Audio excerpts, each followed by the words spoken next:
Welcome back to BTM Scale Modeling and the week 7 of the Enterprise build, Refit Enterprise build, sorry. This is actually Friday. Had kind of a week, and not a bad week, but one, I started running again, so that's been kicking my behind a little bit.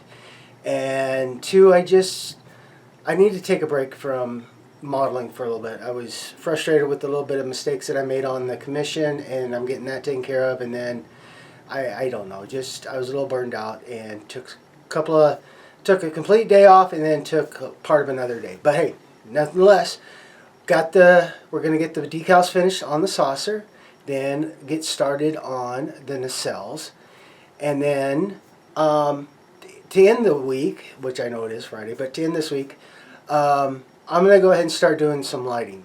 I know I did lighting on the secondary hull, but I thought we'd finish the week with getting some on into the saucer. So with that, guys, if you are new to my channel, please click on the subscribe button and click on the little bell, and you'll know when I upload a video. As always, thank you to all my subscribers. I really do appreciate it, and like I said, I really love being able to share what I do with you guys. So with that, oh, and one more thing. If you do have a question, comment, or idea, or need better explanation on something I showed in the video, please leave it in the comment section. I usually do respond within 12 to 24 hours. 12 to 24 hours, I can see. You can tell the running's kind of kicking my slurring around. But with that, guys, let's get back to the bench and on to the Enterprise. Well, happy Sunday, and doing some more decal work. And let me just share that with you real quick, and hopefully I can get it where you can see it. So got that on, and on the other side now I'm going to work on the little bits. But what I wanted to say is, as I told you guys, I downloaded the instructions. I got them in a PDF file, so if you guys would like, just let me know, and I will be more than happy to share them with them. But if you go online, you can find them pretty easy. But yeah. So the reason I download them is because if you look at them, they're like, oh my god, and that's about the size they actually are when they come out of the box, something like that. And some of the things, is just wee bit. Now, I mean, you look at the decal sheet, and yeah. And so I downloaded it, and the great thing is I can do this, and now I can look at. So I'm going to do the rest of the A and B decals, and that pretty much finishes me up on this part. But let me show you right here. So like these two, and then these four. And when the things are, you're just looking at them, you're like, okay, what? So having the instructions where you can blow them up really help, especially with the small wee decals. So let me get things set up, and I'll come right back. Okay, so here we go. I can't really get the camera in that close because like I said, I got to do some work. But one of the things I will suggest, guys, is especially with the sheet, the decal sheet has 1/14 in individual pieces, and I do mean each point you see, that's one decal. So sometimes the easiest thing to do is count what you need and get them all, take them out. And especially with small ones like this, I try to do them as fast as I can, especially in the small area. And then 1/13 is pretty easy. It's on one sheet. So again, having a good pair of magnifying glasses helps, because then I can really get in there and see where I want to put this and how I want to put this. So let's do the wee ones first. These two little buggers right here, and into the water. And then again, yes, I do put water down just a little bit, because you don't need a whole lot with these guys, just a little bit. And the smaller ones, it doesn't really take a whole lot of soak time. I've never actually counted it. I just kind of keep an eye on it and go from there. So 1, 2. So they're going to go right here. See, right here and right over here.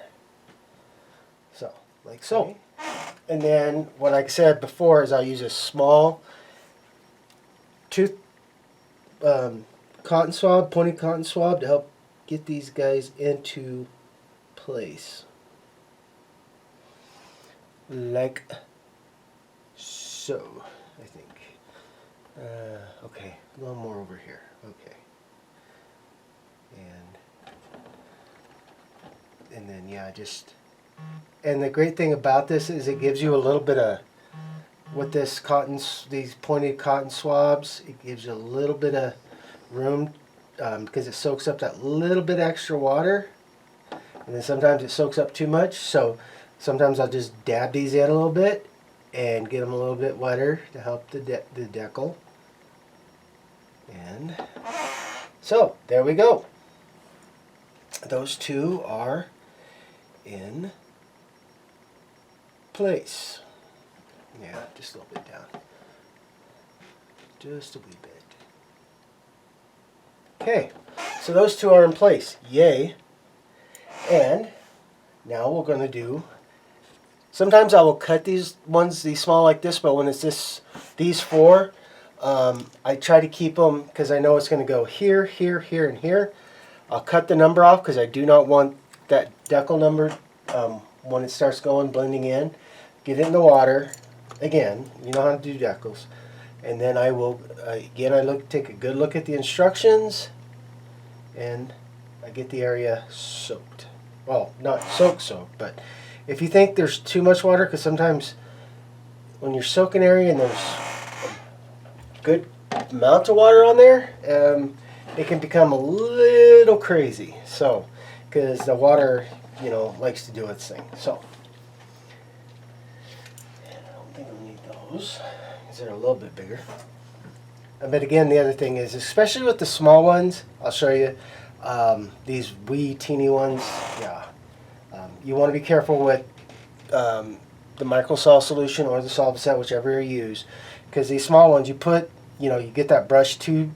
You really want to make sure you get this brush, and I'll show you guys.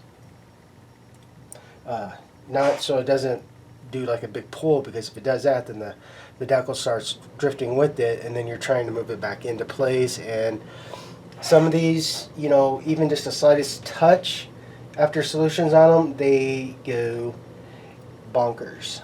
So let's see how this is going. And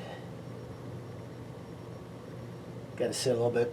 So when this is ready, I'll come right back. Okay, sorry about that. So got one down, and sometimes, especially if the decal sheet's giving a little frustration, sometimes it's best to get them to a point where you can grab them with your tweezers, like just a little bit, and hold them out like this with your tweezers. I'm sorry about that, guys. It's kind of hard to tell, I know. And then you can then use a tweezer to help. Again, as you just saw, because I did that, remove that water, you can see sometimes, but that's okay, because I can do that. Okay, then we'll go to the next one. And do the same thing. Let's see if I can actually keep it in camera this time. Okay.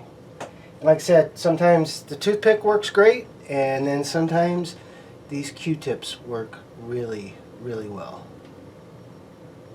And then sometimes, like I said, you gotta get them all wet because you either didn't put enough water down, or you took too much up when you did. So there's that one.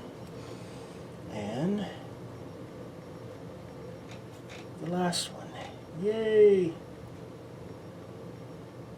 And another thing, especially with a decal sheet this old, sometimes, even though they'll slide and you try to get them off, do it very gently, because they're old, they're delicate. So, and here we go.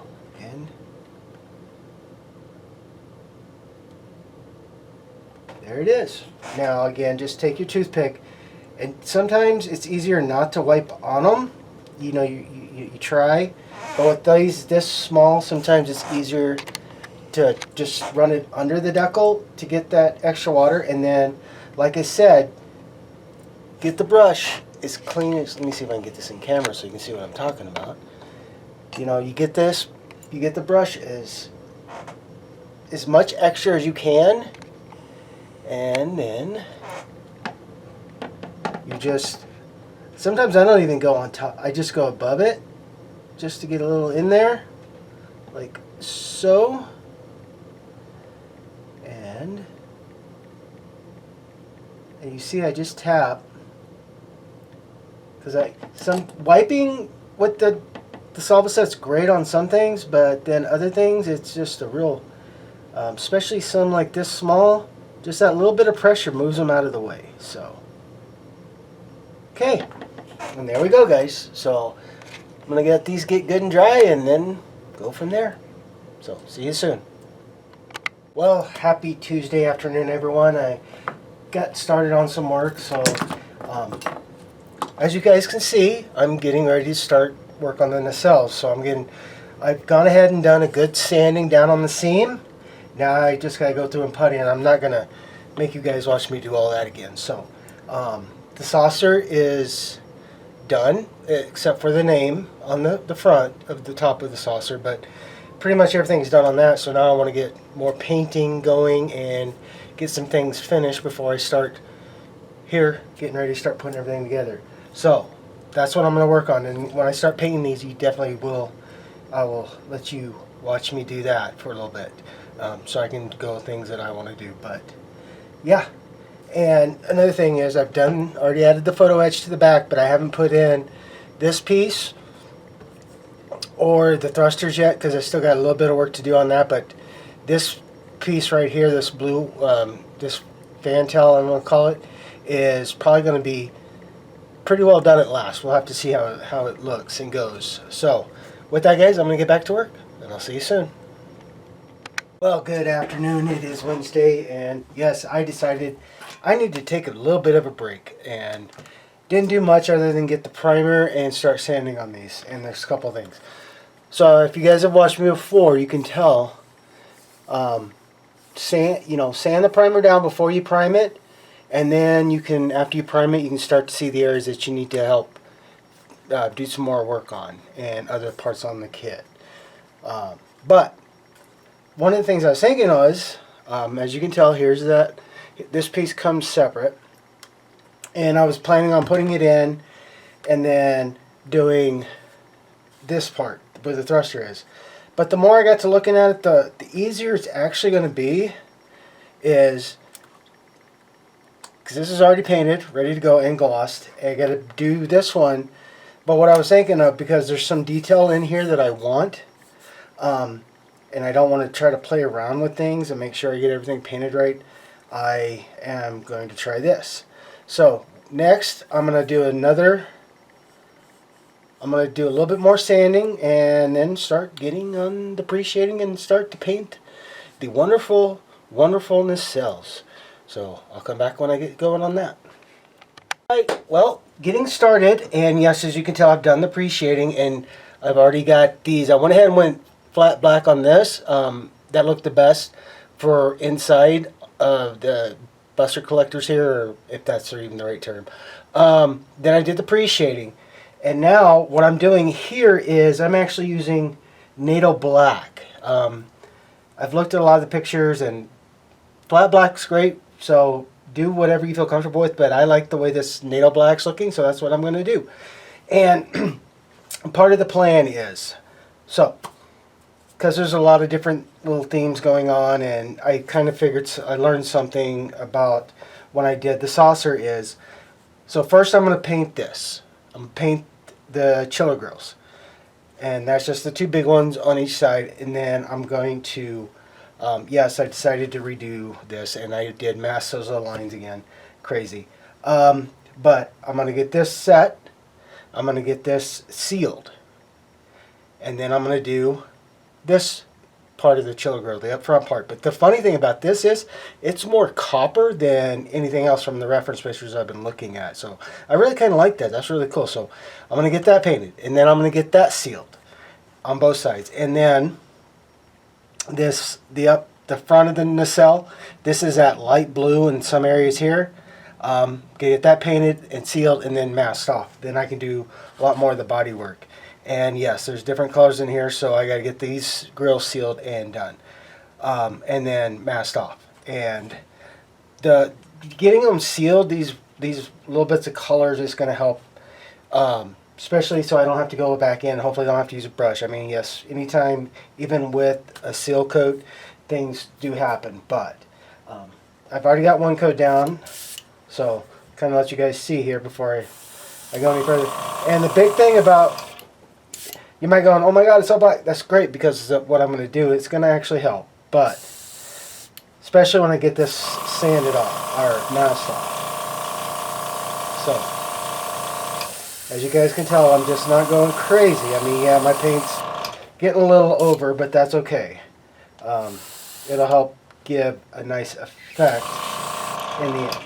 So, and then sometimes you might need to pick it up because you're not getting all the way in the grills, and you can go back if you missed a couple spots later with a small paintbrush and touch those up.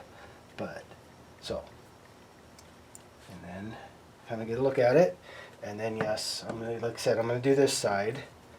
And I like the metallic gray that I did use, but it was still letting a lot of light through, even though I did a lot of things. So I wanted to go back with a little bit more dark and help let that chiller grill light come through. So, and like I said again, guys, don't go crazy.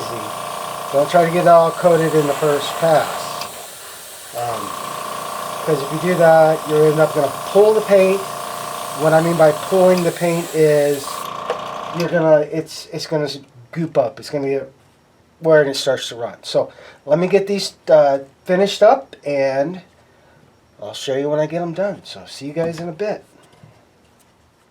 Okay, well, these two parts are done, as you can tell, and don't worry about, I did mask them, but a little got through, but, and don't worry, this is not going to be this shiny, trust me. But I wanted you to see how those two, now they got to get good and dry before I can seal them in, and then once the clear seal goes good, I'm going to get the masks from the inside of them off, and then I'm going to mask this off and start masking these off and get ready to do the next color. There is no specific pattern on the nacelles, and I got that from Aztec Dummy.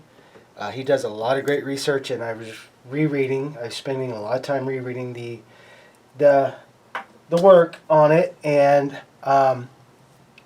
one of the things he said, because he was talking about doing on the secondary hull, is when he went and started doing a bunch of stuff, he did, you know, got the color, the gray he wanted, or the blue, got that sealed, then masked it off, and then did the next color, sealed that, then did the next color, sealed that, and on and on. So I'll share that with you if I can do it hopefully the right way. But yeah, so now those are done, and gotta get them, wait on them for a little bit, and then on to more. So I'll come back when I get these all masked off. See ya. Okay, well, coat's on, and what I did is I went ahead and matte coated this, and I'm gonna keep this, I'll mask this off and keep that on until I get everything done. I went ahead and matte coated this because I needed to get the little strips of tape out. But what do you think, guys? Let me get that out of the way. I like that a little bit better. I mean, yeah, it's still bright, but I mean, that's what cameras do, but I like how that's doing. So now I'm going to make sure, I'm going to let this get really good and dry, and get doing something else. And that's the thing, guys. This, yeah, I know this is good ready, but before I even put anything on the mask this, I just want to get good and dry and take a little bit of a walk away from this. Do a little something else, because I do have a bad habit that I get really anxious and want to get stuff done, and yeah, not good. So with that, guys, I'll figure out what I'm gonna get started on next. Well, good Thursday, everyone. Getting back at it, and I wanted to go over something that I know I knew better, but I didn't. And I still did it. So after I got all this painted yesterday, and I thought it was good dry enough that I could go ahead and start sealing it. Let's see if you can see in there. Let me get my hand in there. You see that difference? I painted this side more, and this is the side I painted, and then I sprayed the sealer. See how light that ended up? Sometimes if this paint isn't completely set, 100% set and dry, yeah, you're gonna run into this. So now I am going back through, and you guys know how much I hate using a paintbrush. If I can avoid it, I do, but it does. Sometimes you have to. So I'm taking a medium or about that size and going back into these up front collectors and getting another coat of good old flat black on them, and then I'm going to make sure it gets good and dry before I do any more seal. And I'm going to show you a different same concept, but Vallejo makes one that I'll brush on, and I don't usually have very many issues with it instead of the spray, because the spray is good for overall, but right now with me doing these small areas like this, yeah, the spray doesn't help a whole lot. So that's where I'm at, and yes, I do have to do some more on the sides of the nacelles on the where I did the NATO black, because yeah, I was impatient and I thought I was squared away, and yeah, that happens. But hey, it happens. Just pick up and move on to the next, squared away. And like I said, I know better, and I was just itching to get some more done, and I was excited, and yeah. So taking a little bit of a step back right now, getting these repaired or touched back up, and then we'll be back on to more paint. But more painting. But just so you do know, give me just a second here, guys. Get that damp.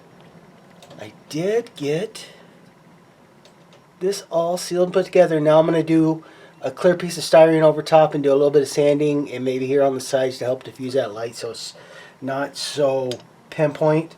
But that's where and the other thing I did too is I took the T.B.I Panaline accent, the black, and I brushed it on here, and it definitely helped take down that shiny of the copper. But that's where we're at, guys. So I'm going to get back onto the touch-ups, and I'll be back.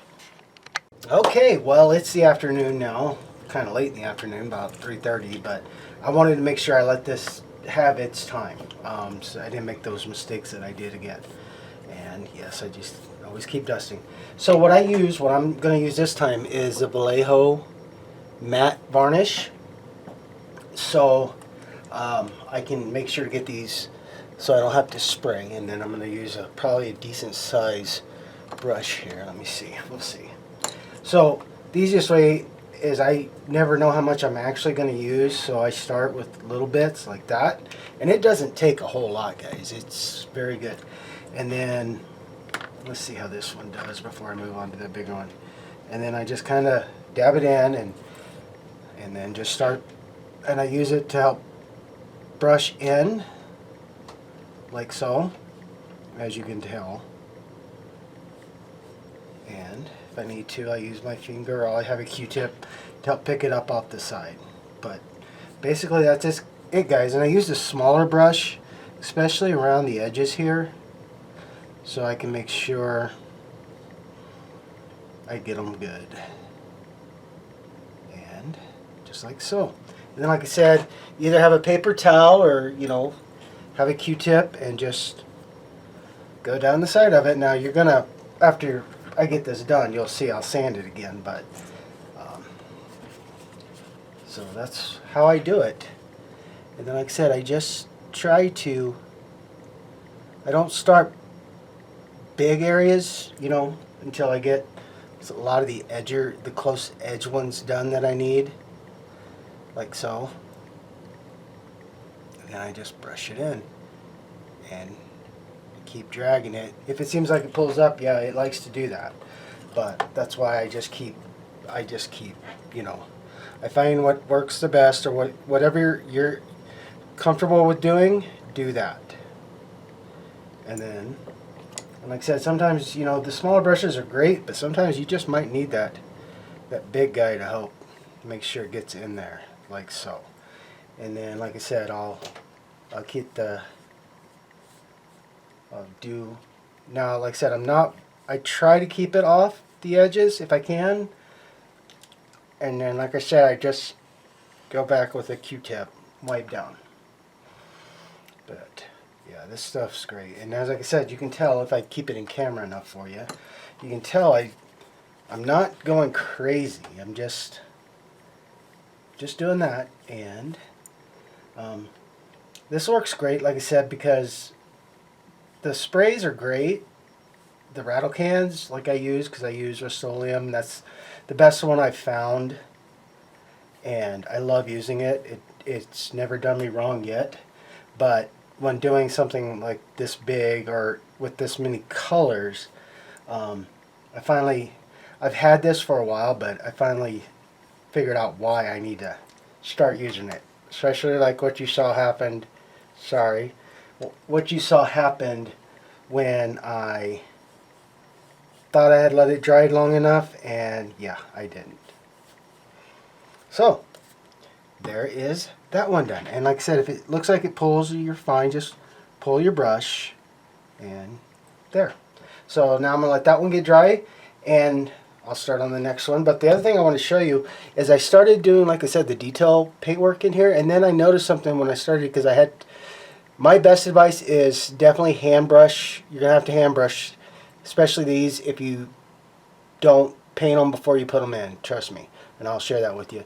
But on the inside right here, you'll notice, because this is a separate piece, goes into these two, there's a nice big seam, and I thought it wasn't that bad until I started, you know, I did the pre-shading, got all the blacking in there, and I saw how bad it was.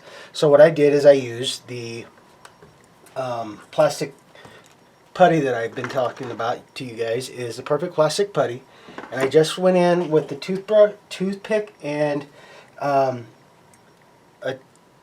basically a Q-tip, and just started getting it going that way. So, and the great thing about this stuff is it dries really, really fast and really easy to work with, so I can take care of any touch-ups I need to do and keep going. But I want to get this taken care of first so I can get these masked off. So when I get these done, we'll move on. Well, good morning, and it is Friday, and just want to show you, I started getting the masking done. So I've masked, you know, this and this, and repainted the black, and then I'm going to start doing the touch-ups, which I'll show you on this one, because this one I'm starting to figure out the masking here, because it is a blue, light blue, that I'm going to paint here, and as you can tell, I've started going here, and this is just hand brushed, right here, and here. This is going to stay white. As you can tell, I'm just not happy. I tried to hand brush that, and I'm not happy with it, so I'm going to go back and use my airbrush on it. But try to show you in there is there's still a little bit of that line, but it's not like the gap that it was. So I'm okay with it. I wish I could have got a little smoother, but hey, that's what it is. But it being Friday, I'm going to take a break on the painting for a second. Don't worry, I'll get back to it. But we're going to do something a little more interesting, as it is Friday, as I said. So give me a minute. Alright, so here is the bottom of the saucer, and as you can tell, I've already started working on the lighting. This is for the planetary sensor dome, and the lighting goes in there. And one of the things I decided to go ahead and do is I thought I could get it all lit up with a hole right here into the center of everything, but with this kit, the 4 points are so much that it blocks that light. To me, it blocked a lot of the light. So what I did is I cut the 3 on the sides out and cut the one in the back down, but left it so I have a good spot to be able to line everything up, and it did really, really well. And so, as you can tell, we're going to start working on getting more lighting done. So I got to finish up these, the navigation lights, and we'll get onto the saucer. But let me show you this real quick. and forgive the light leaks. So yes, I do have it marked. Especially with this kit, guys, I would suggest try to have, until you get it actually connected to the computer board, try to keep everything labeled, because with so much going on, there's a lot going on for the lighting on this kit. So, turn on my handy dandy power supply, and guys, I've had this for a couple years, and let me just get over to it so you can see, maybe. So, I have a Lavota DC power supply. I love this thing. It's great. And let's see if I can zoom in a little bit for you. Bring the camera up. Forgive the messiness of the desk. And I love this thing because I can do a lot of testing and do a lot of things for the lighting. And you can change the voltage too. So I can go up to 12 or even lower or higher. And then if I just want to do 9 volts, I get it down to 9. And I'll take and put these on. Let me turn this off, and if my light blocking is doing its thing like it should be, then you can see a little bit of it, but let me get this turned over, and let me zoom out a little bit so you can see that. So yes, so as you can tell, I've gotten all the lighting that I want, and I got it correct, and I will do more into that. This might be a little lighter than I wanted, or not as bright as I wanted, but that's okay. I can tweak with that. But okay, so let me take the power off and put it back down. So as you can tell, I was able to I got all these pretty well in place that I wanted, and what I did is I just I drilled just a bit ahead of where the post is, so I know I was getting right into that part. And then with this one, because I left a bit of that back post in, I drilled to the side of it. And I actually put the planetary sensor on before I decided to do that, because I don't know. And but that's the way I did it. And then I went in and did the resistors, got everything ready to go, and tested as it went. So, and then I used my tulip slick to help light block that, because I don't want a lot of light bleeding into here. It doesn't need to, because I got more lights. So that's how I did that. So now I'm going to get everything set up, and we're going to go on to the navigation sensors, or the navigation lights, not the sensors, the lights. So give me just a minute. All right, sorry, I had to start putting the video together to make sure I wasn't overdoing time. As you guys know, I try to keep it within a certain thing, so sorry about that. But so getting started on some more of the navigation lights on the saucer. So if you've never watched me do this, I'll do it again for you guys. I've done it a few times in videos. Always, first off, having a pair of helping hands is worth it, trust me. Then make sure your solder iron is good and hot, and you have it tinned. You can either tin it with the solder you're going to use, or get another tin. So the first thing I do is I run a bead down the length of that, and then very carefully and very methodically, if I can, I try to hold it as tight as I can and get a good thing done. So, and then I wipe off the end of the tip. So that is there. Now another thing I like to do, and let me zoom out here real quick, is I can turn on my power supply and check it, or also, because now I know I have the resistor on, if you do one of these lights with no resistor and you try to put it to a power source, you're going to burn it out. So if you want to see what kind of light, if you got a lot of lights, you kind of got them messed up, I would suggest looking at getting an LED tester. This is a great thing. You don't have to have any resistors on it, but you want to know what kind of light you got. You just put it into the tester, push hopefully into the tester, and right there. And give me a second, guys. This thing is, sometimes these things like to work, and sometimes they like to play games. So just like that, and you can test that light. So, but if you want to test the light before you put anything in, like I said, it's nice to have a 9-volt battery and this. And because of the difference on the post, I also have a little pair of gator clips. So I put that on there. I try to keep these kind of well separated too, because you can short them out. So I click on the negative and I click on the positive, and there we go. We have a light. So I know it works. It's good. So I'm going to keep going on these, and then we'll start getting them into the saucer. But I wanted to share that little bit with you guys. Oh, and if you're running like white, green, and red, and because of the brain injuries that I've had, I'll forget what I have. So it's good to have the tester, but also, if you want, just keep the bag that you know was marked, so I know this was red, and put the one you just made into there, and you won't forget. So let me get these done up, guys, and I'll be back. Alright, so that's all done. So now I'm going to get the lights glued in place, and I like to do super glue, or not super glue, but a hot glue gun, and it really, really works. Also, another thing I did, so I know where each line needs to go, because trust me, even though I built a lot of these, I will forget. I went with the pencil and just slightly marked, so starboard side's green, port side's red, and then the front. So I just marked on there, which, so I knew I had it right.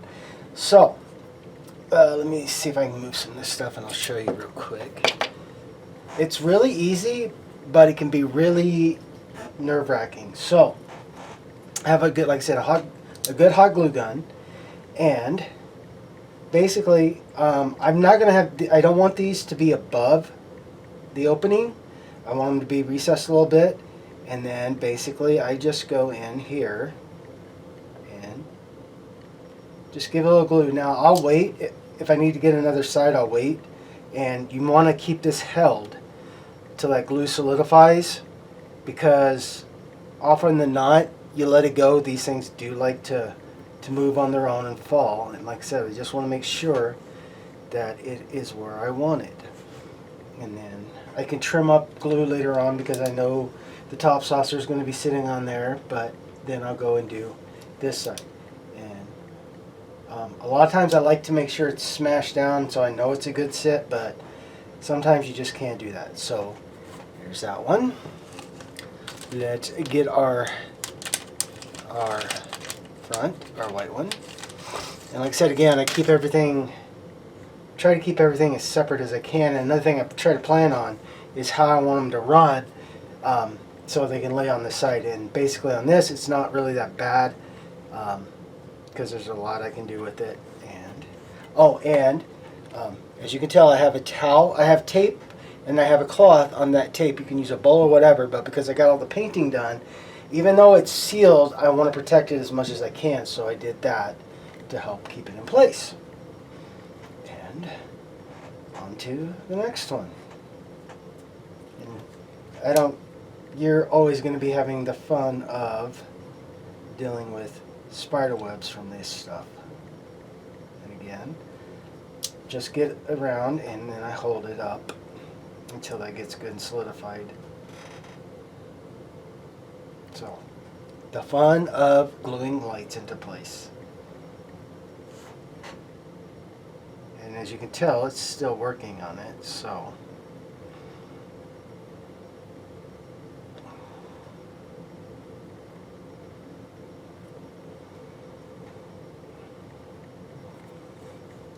And sometimes I'll use like a toothpick to help put a little pressure against it, so I know it's sitting flat and in place, like so, and it's tight. Then I will hit this side. And like I said, if you get a little glue onto the where you know it's needs to be where it's gonna sit, you can use your X-Acto knife and cut that off later. And another thing that does help, I've built enough of them, but I always like to check. So let me get this back on, and I will try to get it to where you guys can see and make sure I get this hooked up right. So let me use my actual bigger power supply, because the the wires are a lot less Yankee with me. And there you go. Oh, sorry. No, you don't. Let me try to get it down here. Sorry, guys. So there. And I can look at it, and it's exactly where I want it. So, yay. And then I'll do, and I'll go and test all of these. So, um, when I get them glued into place. Because, believe it or not, I've glued these things, and I thought they were right, and yeah, they weren't. So, good. Just as easy as that, guys. So, I'm going to put the third one. I don't think you want to watch me glue anything else again. And then we'll get on to getting these wired together. Right, those are done. So now I'm going to start wiring up. So I got magnetic wire. It's really good to work in tight spaces or lack of space. And when you're doing a bunch of lights, it's great to try to use this than the 30 AG that I do go with, because it's, like I said, it's really good. So first thing I'll do is I start to bend those down a little bit.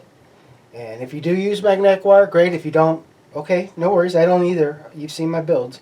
But the great thing about magnetic wire is I don't have to worry about stripping it.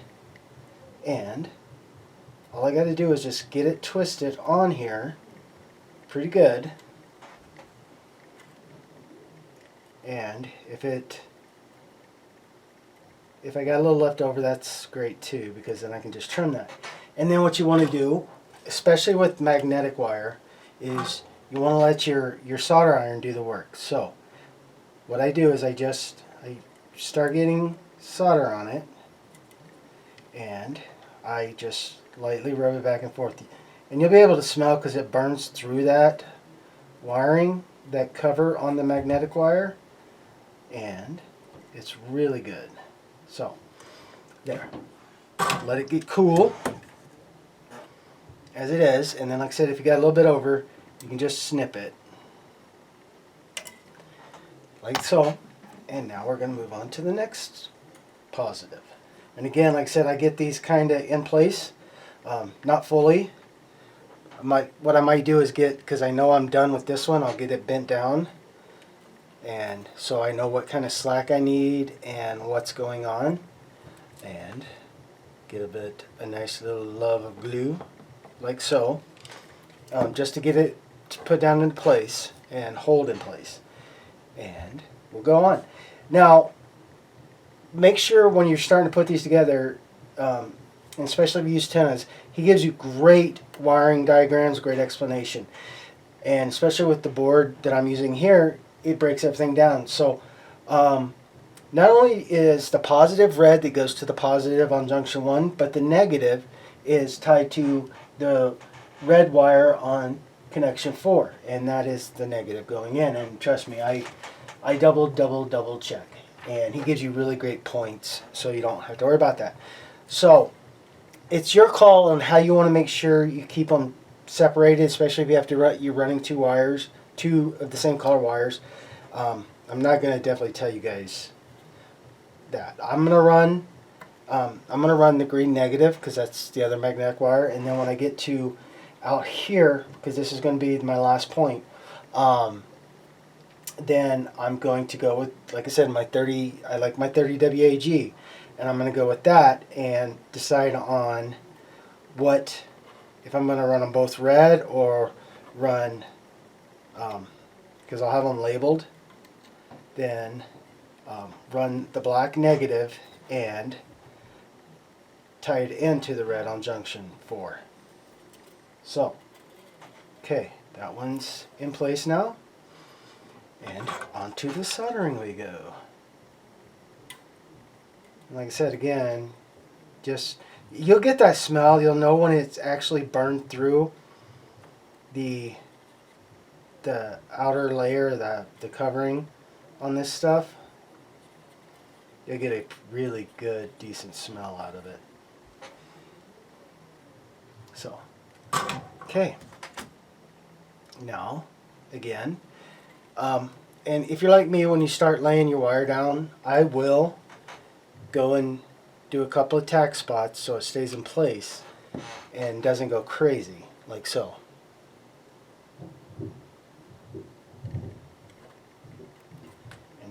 get him down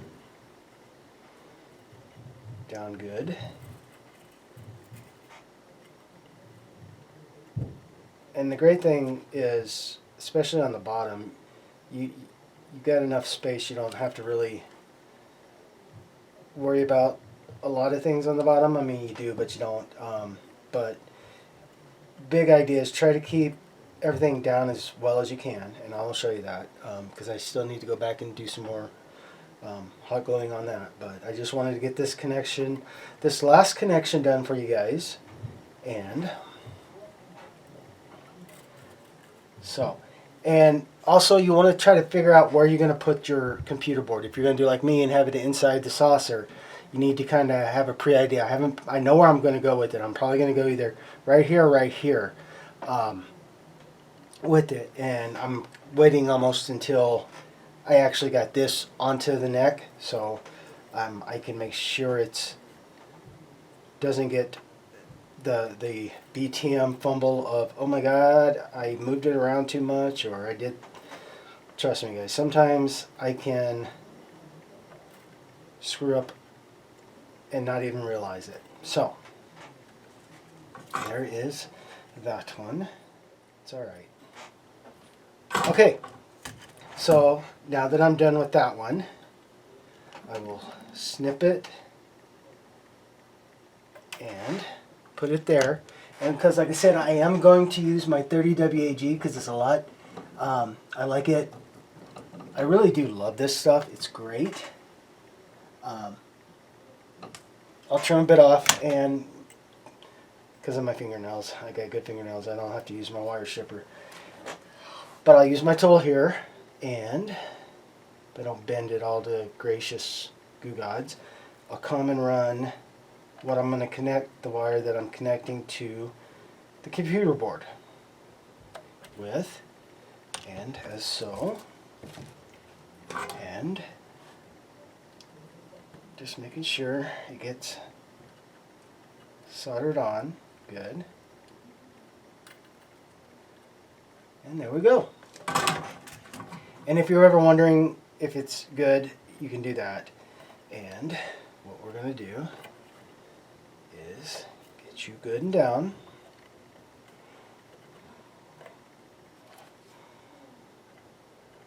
Like I said, give them a good little bit of glue and let that get set. Now, like I said, I got to go back through and do some more securing. I just want to get things in place.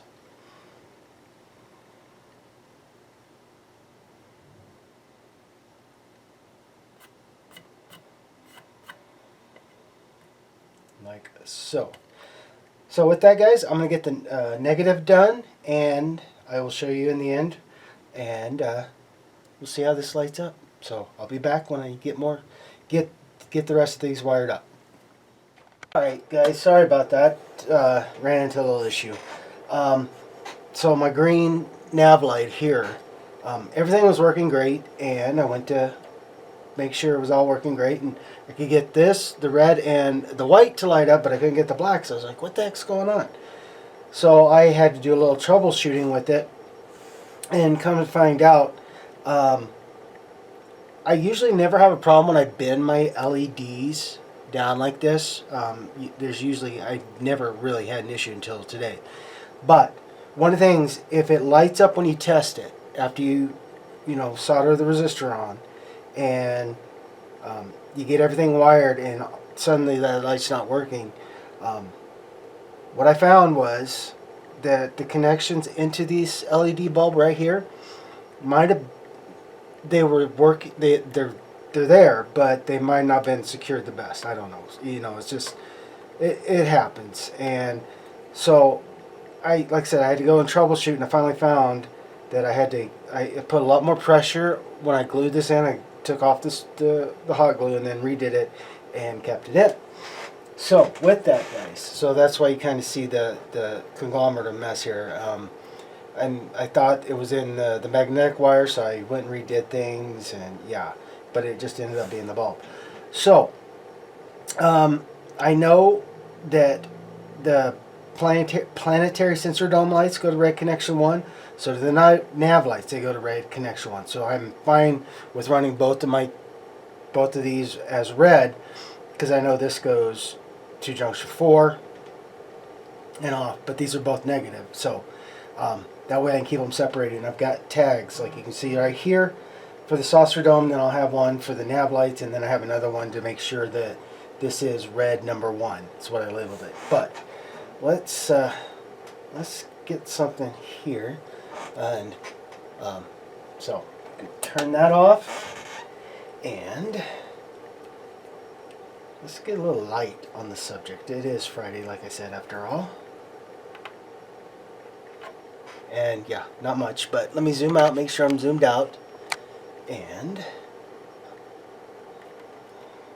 make sure the connections don't touch. And there we go. Hold on. Give me 1 second. I'll take care of the other light. Okay. A little better, but here we go. So, and let me do something here so you can see. There we go. Yep, look at that. And they look really good. They're definitely in the spots that I want them. So I'm happy with that. And let me get things moved around again. I'll be right back.